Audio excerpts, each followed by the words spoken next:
Should charities pay songwriters and composers? Yes. If a charity uses music in any of its promotions, then the composer of that music should be paid, and the lyric writer if it's a song. In fact, if anyone uses music for any professional purpose, then the writers need to get paid. So you run a hairdressing salon. You have a radio playing in the background, playing music. You do that because people enjoy it, both staff and customers. It creates a pleasant mood, and if you switched it off, your business would not be as profitable. You need to pay.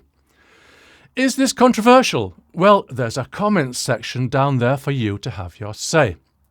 If you're a writer, then no, it is not controversial. It's cut and dried. You make music professionally, and of course you must get paid.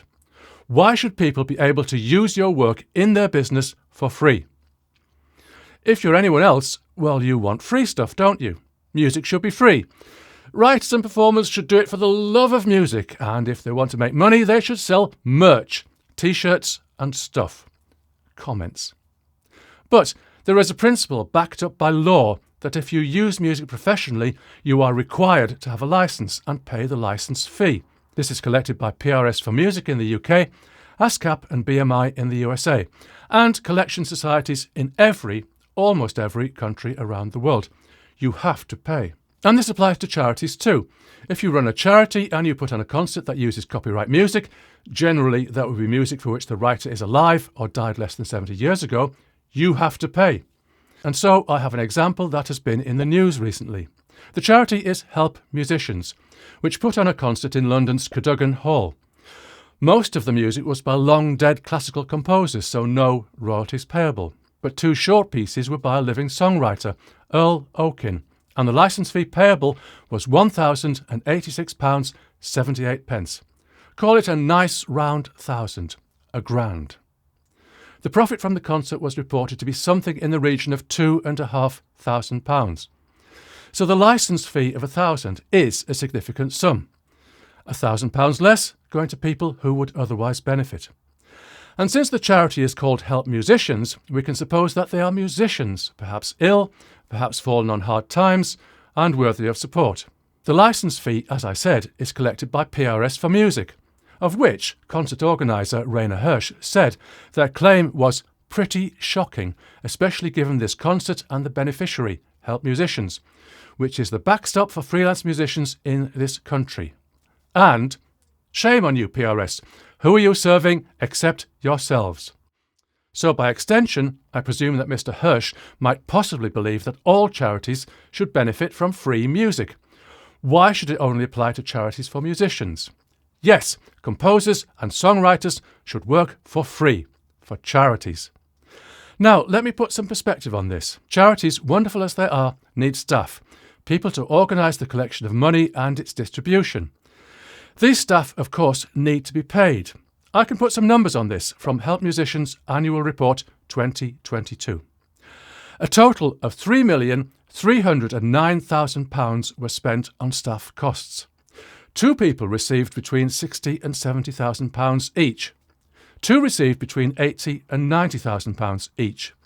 1 received between £100,000 and £110,000. 1, who I would presume to be the charity's director, received something between £130,000 and £140,000.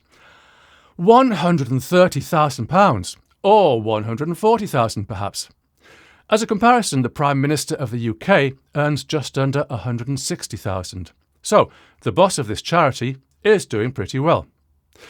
The thought has to occur, couldn't some of the money go to the musicians that the charity is meant to help? Of course not. A charity has to invest money to receive money. And if it takes £140,000 to get the best director available, who can do the job better than anyone else, then that £140,000 will be magnified in terms of payouts. People, workers, deserve to get paid. People, workers, deserve to get paid. But apparently, songwriters and composers don't. Let me say that again. It's okay, rightful and moral to pay charity staff, some of them very handsomely, but composers and songwriters should work for free. Now might be the time to start composing your comment. What does PRS for Music have to say about this? I have to paraphrase because it's a bit wordy, but basically PRS is saying that they would ring-fence the payment to the composer so that he could donate it himself if he wanted. So the composer, Earl Okin, is going to give that £1,086.78 to help musicians, and presumably PRS will waive their commission, because it would be bad optics otherwise. So everyone's happy then. Rainer Hersch, help musicians, Earl Okin, and PRS for Music. And, of course, the musicians being helped. Yes, they are all very happy. Hang on. I'm not happy. What's perfectly fine is for Earl Okin to donate however much he likes to whatever charity he wishes. We're all free to do this. But by making this public, whoever made it public, it's implying that it's a composer's duty to donate any fees they've received from a charitable performance. Yes, the burden is on the composer. Did the musicians perform for free? Well, maybe they did, seeing as they may benefit from the Help Musicians charity in future years. Did the Cadogan Hall waive its hiring fee? Maybe it did, but I doubt it. Did the hall staff waive their wages? I think probably not. Should the staff work for free for any charitable performance? You see where this is going. Other than the people who stand to benefit, everyone gets paid.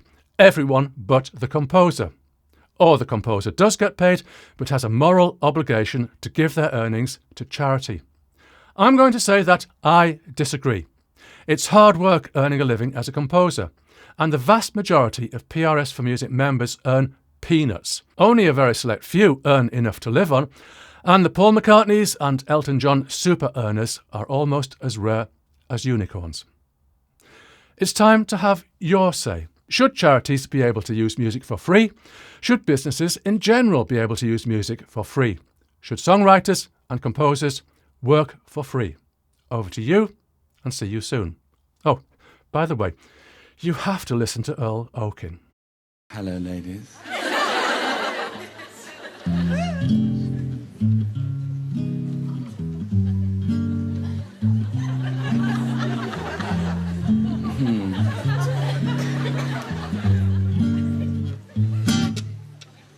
If you come into my room, put a smile on your lips. Come to my room, kinda loosen up your hips. Come to my room, baby. We're gonna have some fun. If you